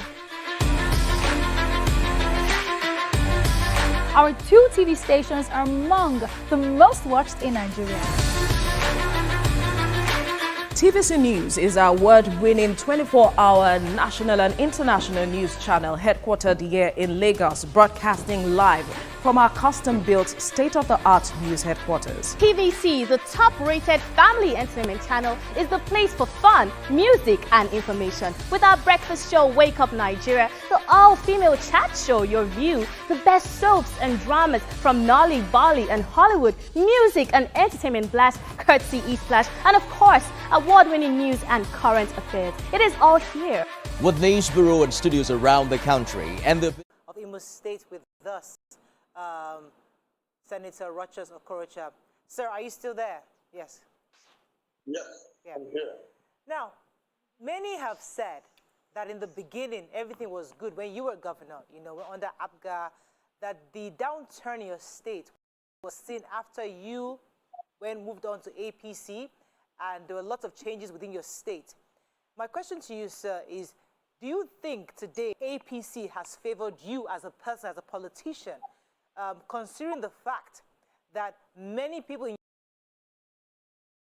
your state at the time believed you, and I'm trying to use the right word, you went to the state, to the party on your own terms, not so on their own terms, not your own terms.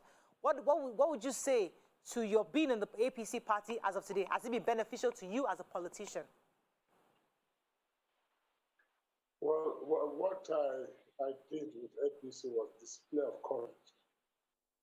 At the time I left APGA for APC, APC was one of the most unwanted party in the Southeast. And so the name APC was a bad news in all parts of Southeast. But I saw the future. And I saw that my people needed to play in the bigger waters than to be seen for the Africa Regional Party. Already, an Igbo man suffers this image of being a small entity or a group of people that are out to themselves alone. So I tried to build this bridge back, but it was not without some pains, which I did.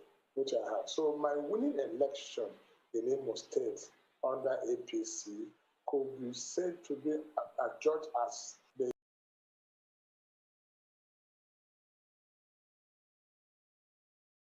the highest level of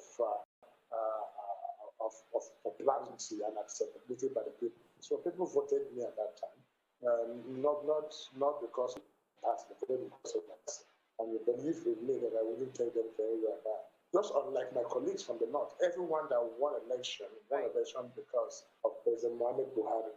And anybody that won in the southwest then won because of Tinubu. But I won because of myself and not because Senator, let me stay on you for a minute on this. Because what are your takes on this issue of South Igbo presidency? I mean, many have said that rightfully, for the sake of equity, the pendulum should tilt or should go to the southeast. But your party is telling us categorically that they've agreed for the south. They didn't say southeast or south-south or southwest. They just said south. In your view, what are you doing, or do you think, or do you agree that the pendulum should come to the southeast? And what are you doing to ensure that the southeast does indeed get the ticket? Okay, I can answer. Let me answer the brief on this question. So this has been overflowed, and I think this should be an old discussion now.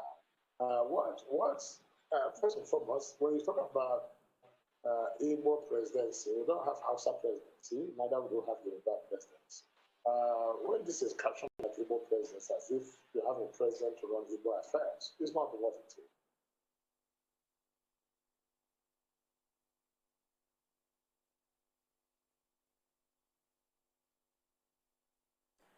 Okay, we're having a bit of technical issues as always. I think we might have to go on a quick break. When we come back, we'll try to resolve this, and we'll come back.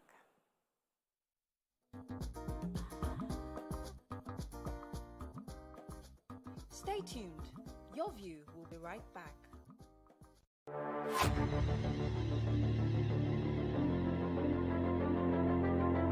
At TVC Communications, we're all about our audience. Millions of viewers, listeners, and readers every day all around Nigeria.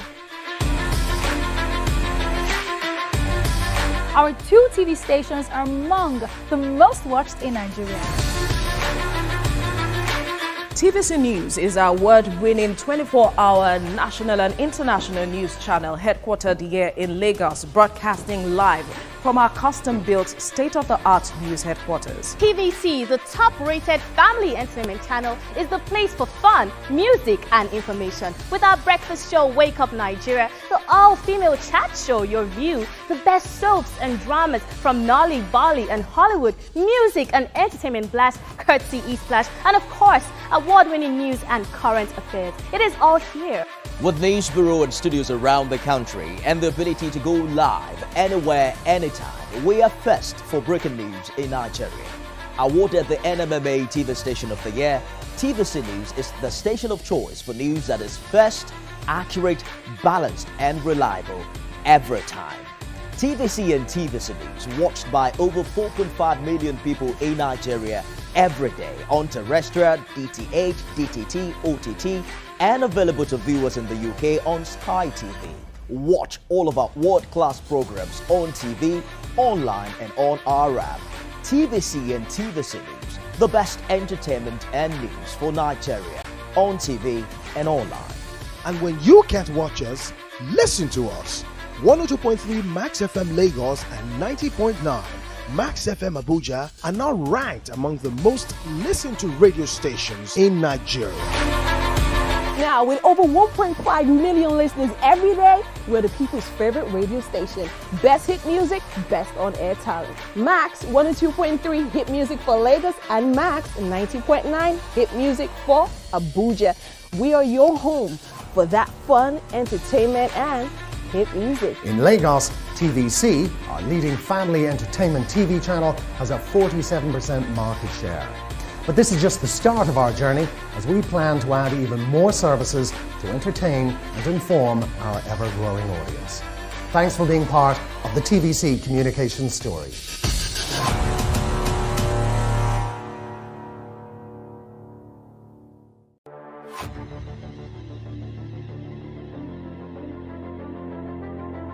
At At TVC Communications, we're all about our audience. Millions of viewers, listeners, and readers every day all around Nigeria. Our 2 TV stations are among the most watched in Nigeria. TVC News is our award-winning 24-hour national and international news channel headquartered here in Lagos, broadcasting live from our custom-built state-of-the-art news headquarters. TVC, the top-rated family entertainment channel, is the place for fun, music, and information. With our breakfast show, Wake Up Nigeria, the all-female chat show, Your View, the best soaps and dramas from Nolly, Bali, and Hollywood, music and entertainment blast, courtesy E-Splash, and of course, award-winning news and current affairs. It is all here. With news bureau and studios around the country and the ability to go live anywhere, anytime, we are first for breaking news in Nigeria. Awarded the NMMA TV Station of the Year, TVC News is the station of choice for news that is first, accurate, balanced, and reliable every time. TVC and TVC News watched by over 4.5 million people in Nigeria every day on terrestrial, DTH, DTT, OTT, and available to viewers in the UK on Sky TV. Watch all of our world-class programs on TV, online, and on our app. TVC and TVC News, the best entertainment and news for Nigeria on TV and online. And when you can't watch us, listen to us. 102.3 Max FM Lagos and 90.9 Max FM Abuja are now ranked among the most listened to radio stations in Nigeria.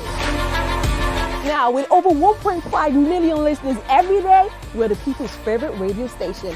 Best hit music, best on-air talent. Max 102.3 hit music for Lagos and Max 90.9 hit music for Abuja.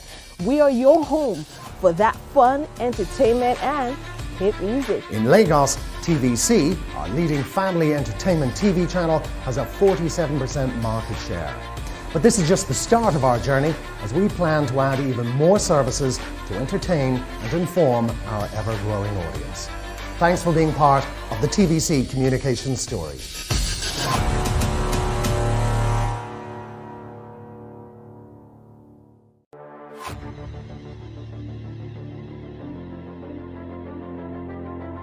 At TVC Communications, we're all about our audience. Millions of viewers, listeners, and readers every day all around Nigeria.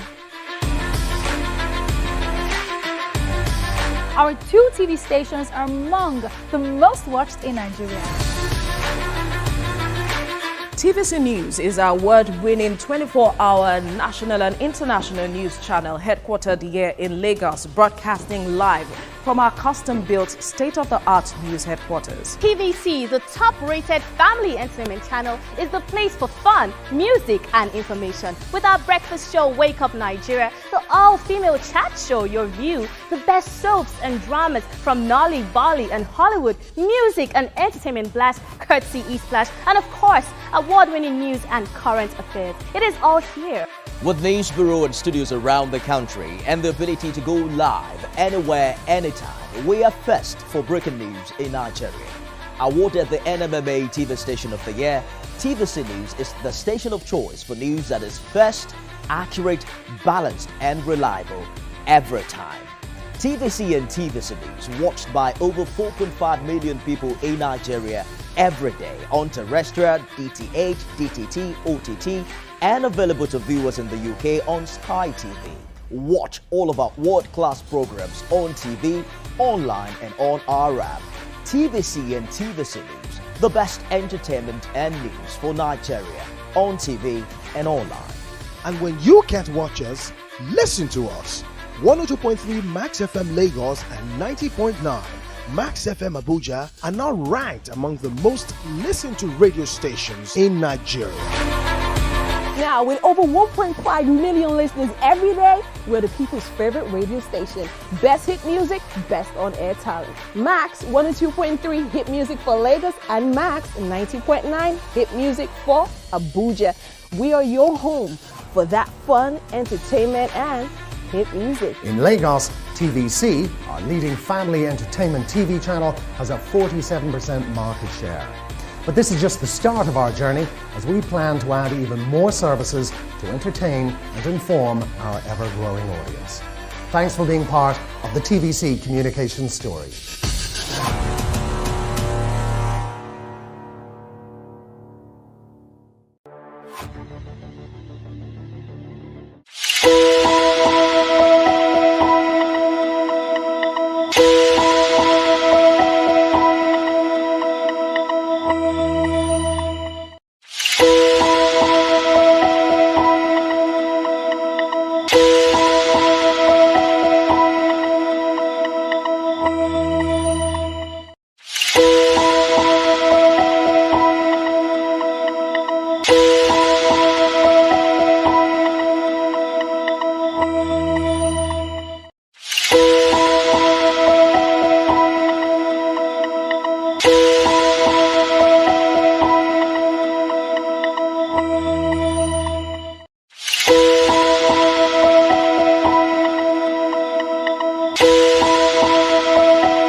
Okorocha, so I'm told he's now on the phone. Sir, can you hear me?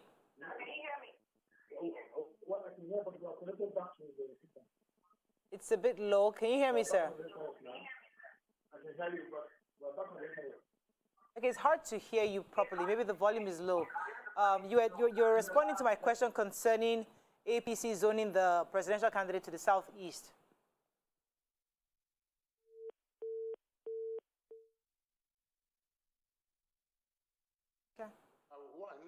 Let me just go straight to your question about zoning.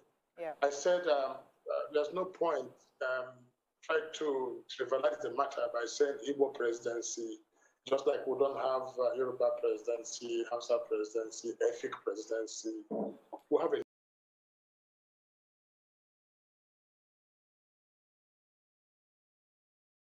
nation, one nation called Nigeria, and we should be proud of this country. Okay. Go ahead. In my case, I'm not running for president as an Igbo man. I'm running for president as a Nigerian, and I'm not going to lead Igbos. I will lead the Federal Republic of Nigeria. But what we're talking about here is equity and not democracy. Equity for peace, equity for unity. Because if you talk about democracy, democracy will always allow you to, those with the highest numbers should always continue to rule. But we're talking about equity, that Nigerians may remember that after the tripod upon which this nation is built, this particular leg of the tripod has never been given opportunity to try to lead the affairs of this country. Right. So the feelings down east is that Nigeria not find out of 40 million persons, one person who can at least lead this country. I might be surprised that the new Nigerians have been waiting for might eventually come from the east, the Nigeria of our dream. So I think equity should be seen, to be done. But where that is not in the minds of the people and everyone want to contest, Rochas Okorocha, is up to task, and I'm running because of what I think I have upstairs, and not because of the name. All right, because we run out of time, let me throw in a few more questions for you. Yes. Okay, so, in the past, because you mentioned your relationship with the present governor of Imo State, you also mentioned that you have implored him to allow peace reign. I would like to ask, what was your objective? Did you think it was a good decision during the elections to field your son-in-law against him and not support him, because your son-in-law still had another party platform where you supported against him in the elections? Was it a good decision at the time, and was it about the Imo State people, or was it family decision? Well, I like to, first and foremost, I'm sure you know what is called an in-law. An in-law is that person that you may not have known about his background, his birth, about anything about him, but eventually finds your son or your daughter and fell in love, and both of them have agreed to get married. And that, in the first place, wasn't your arrangement, but a divine arrangement. But remember that the same person comes from a different family background, different orientation, and he's a man on his own. So for me, it sounds absurd when people say, I took my son-in-law.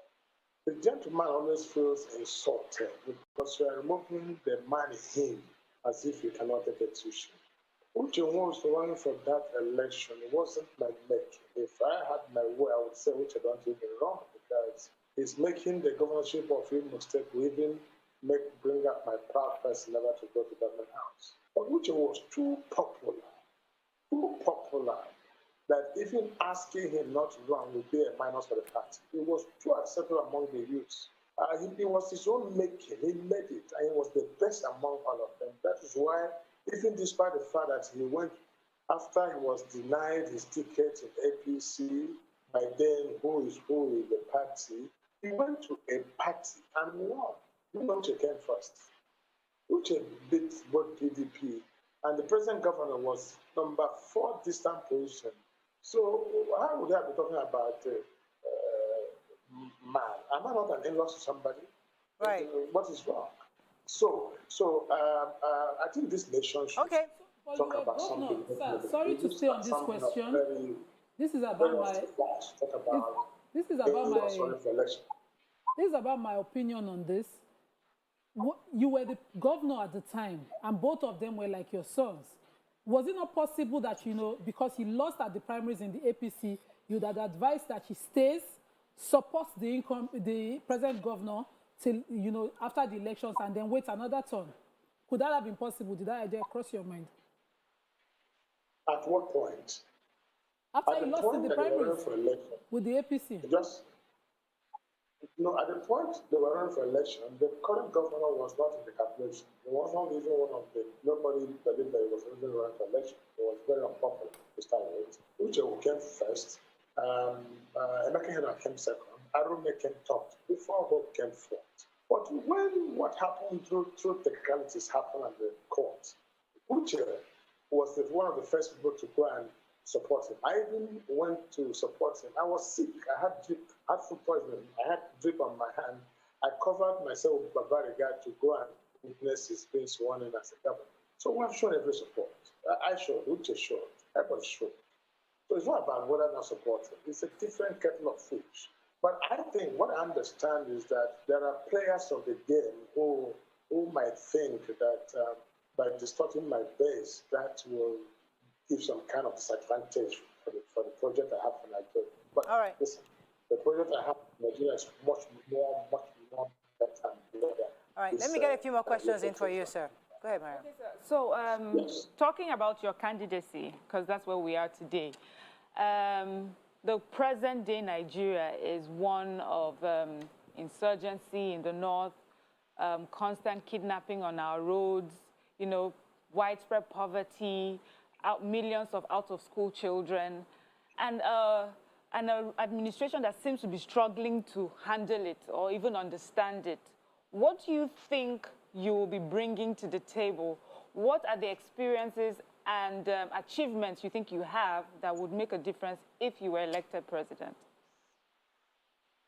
Thank you. I think this is one of the best questions that I thought I'd be talking about. And these issues of EFCC, Imo State, those things are no longer issues before. I'm looking ahead of this great country called Nigeria. And I like the question I've asked because I'm an opportunity to listen to your program, this widely good program. And you feel like I'm concerned, right? When you express your concern and I listen to you, I just laugh. I say, my people are dead for lack of knowledge. Because the truth is, if you don't understand the problem of a country, you cannot bring the solution. And I like what you just asked about what experience. Now, experience comes with track record, who you are before becoming what you want to be. What I'm bringing to bear in this country is passion and vision. And that's what I think I have. If I don't have this, I have no business with them. And when you talk about insecurity, you talk about poverty, lack of power, the question I will ask you is that, what is it that Nigeria has? Or what is it that America has that Nigeria does not have? What is it that Japan has that we don't have? Or what is it that UAE has that we don't have? Even Korea of yesterday. This question is asked. There's nothing God has given to America that has not given to Nigeria and more. There's nothing God gave to Japan that didn't give to Nigeria and more. What we lack is management of the resources God has given to us. And there are two resources given by God to mankind. It is called human and material resources. These are two free gifts of nature. So when you hear about this crisis, it's all in the center point between human and material resources, which I have developed to be the reason why we are where we are today. Nations that have managed their human and material resources effectively are called developed nations. Those that have failed are called poor nations. So, my dear, your problem is not insecurity. All right, Senator, because of time, I need to ask you this question. Because of time, I need to ask you this question. Because of time, I need to ask you this question. In your view, what do you think President Buhari could have done better? Many people have complained that he hardly speaks to us, and he hasn't been able to harness the resources on all the various regions. You know, yes, he's done quite a bit on agriculture. We've seen that. They're building a few more roads. But Nigerians still say there's poverty in the land. In the midst of all he's trying to do in his accomplishments, the average man on the street is still saying, I can't feel it. So what do you think he's doing wrong, and how would you do that better, specifically? This question is, Buhari is Buhari, and he's a man on the style. Buhari has not finished his examination. He has one more year to go. I will make serious comments about Buhari when he has finished his exam. Nigerians can mark it. But the point I'm making is, and you have just said it, Buhari has done the much has done in agriculture infrastructure, but it's still not enough. It's still not enough. What I would do, and that's why I want to advise that what I would do things a bit different. For instance, I would say that there will be free education in Nigeria. How about that? To start the human capital development so that every child counts. I will say that, and I will do it. But how can I do it? Ask me, track record. I've done it before as president of Rochas Foundation, with over 25,000 children in the schools in Oyo and all parts of this country. Poor children who haven't gone to school. So that's what I mean by vision for something. If I say I have vision for free education, believe that I can do it. If I say I can create wealth, believe me, I can create wealth and engage the youth. I've done that in Imo State, I've done that. If I tell you that I'm going to do something with it or nothing, I can do it. You see, these are different gifts to different people. All right. And so when you ask what I'm bringing what I call the vision to turn around the economy of Nigeria to make it in Nigeria. All right, go ahead, Nima. Presently, there's difficulty in the land in the sense that, Nigerians are queuing again for a product abundantly rich in our country. We have crude oil, but we are queuing for petrol here. And the NNPC are saying they are sorry. They failed to inspect, and this is here. How do you think we can solve a problem of the scarcity in the midst of abundance in terms of PMS in our country? If you were president, would you immediately think of building a refinery, connecting our country by pipelines or whatever to transfer our crude oil to the refineries? What solutions do you know? I want a specific. What solution do you think is the best? What would you do? Is it so difficult to have that? It is not difficult at all, my dear. This again brings up a vision. Now, this country was long overdue for indigenous technology. We have the best brains in this country. We have the best brains. That's why you see people using buckets to refine oil. This is it. This is education. This is something that people are telling you, look, allow us who can do it. Let's use our local method to do it. But let me tell you the confusion is that it comes from the point of view of over-centralization. Imagine where one company buys the entire fuel for everybody to consume. So once there's bad fuel bought by them, the whole nation is in trouble. This must be checked. There's absolute need for decentralization of our economy. That's the solution. If I have to let this in because in a while, but I'll give you more insight to it. Like this, they call oil subsidy, and where government has to pay 2.7 trillion now coming to National Assembly for them to pay for all the subsidy. Exactly. Now that again, it makes me laugh. It means that something is wrong somewhere. Now let me ask you a question. Now let me ask you so we can engage in discussion for the benefits of those who are listening. We have 36 states plus Abuja. And we have governors and FCT have listen. What if Lagos is a country? Can't Lagos take care of its fuel? Why would this oil subsidy have come into place? That's another systematic corruption which nobody talks about in this country. What is wrong with even Ogun State having their own IGR department of to bring in their fuel? And no, have you checked how many cars actually consume this 2.7 trillion, 2.5 trillion naira what government is paying for now for India? By the time they come to see it, you see that maybe we'll fuel an individual's car in this country for 200,000 naira every day. We have very little time. Senator, unfortunately, I have to pause you because we have 2 more questions for you. Go ahead, Mariam. So I Sorry. have this question. Having been born and brought up in Jos, I cannot but talk about the impact of your foundation on for underprivileged children, orphans. We saw the work that you did there, and the fact that it was, there was no cultural or religious bias for the people that you helped. We have a problem with education or lack of education in Nigeria as of today. Many of the ills of our society can be traced to the fact that many of our children are out of school.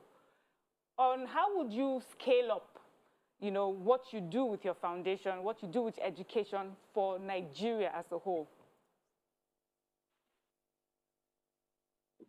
Again, Nigerians don't even understand what you mean by education. You have to redefine education because you think education is communication in English language. It's not education.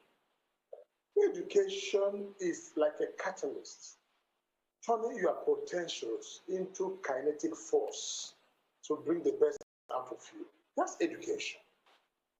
So people thought that education means that you must have well-defined classroom and arrange chairs, and that is education because you can speak English. That's a wrong education, and it's not tailored towards the productive sector of economy. That's our goal from Sokoto to Kwara is lying dull. Our uranium in Gombe is not working because we don't have refinery because education is bad, and we think only those who speak English. There are so many educated interests in Nigeria who communicate only English language but cannot use that English language to help in the productive sector of the economy.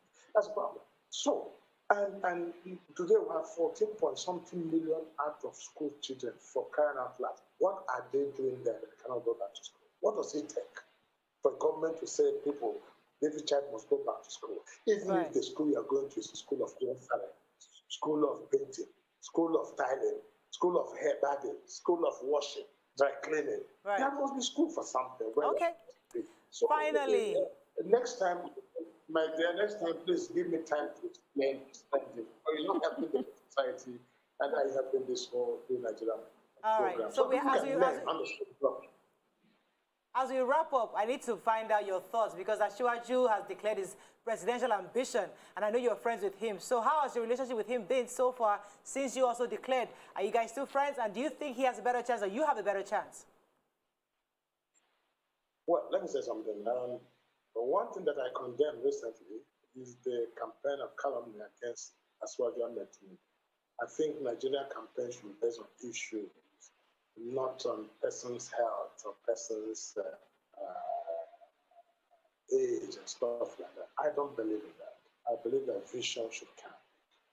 And most people that you see in this country have ambition, they have no vision. If you come to practicality of vision, most of them will resign. Some of them are seeing only 2023. They don't see beyond 2023. I, Rochas Okorocha, I have vision. I see beyond 100 years to come in this country. And my project is to lay foundation for that 100 years to come. Okay. This is different. When I sit down with Asiwaju one-on-one, I like to profile his solution for this country, and I tell my own. If his is better than mine, I'll subsume my vision. Okay. Vision for him. Thank But you. See, I don't want us to go by the issue of semantics. Right. We should bring practical solution. And the question is to ask, who were you? What have you been able to do for yourself, your community without government? Or are you a manager or a cashier who simply can spend government funds to give contract, and that makes you think you have achieved anything? That is not Rochas. Rochas is the creator of work, and that ambition, not ambition. Fantastic. Thank you very much for joining us on the show today. Thank you. We've been speaking with the former Governor of Imo State, Senator Rochas Okorocha. Thank you very much, sir. It was a pleasure having you on the show. I hope you enjoyed yourself with us. And I do. Next time, I'd like to talk about families with you because I like your program. Forget about this politics. I want to help. We can schedule you back. This time. Yes, for family issues only and what can make society better. Great, we love that. So bring on Senator, on Thursday we'll bring you because that's when we talk about family issues. So it will be great to hear your perspective. Okay, so bring me on Thursday and you'll be surprised where the problems are for this country and the role that you women must play where men aspire. Oh, we can't wait. We can't wait. Our producer will schedule it. Thank you so much, sir. It's a pleasure having you. That's all we can take on the show. Have a great day. We'll see you tomorrow. Bye for now.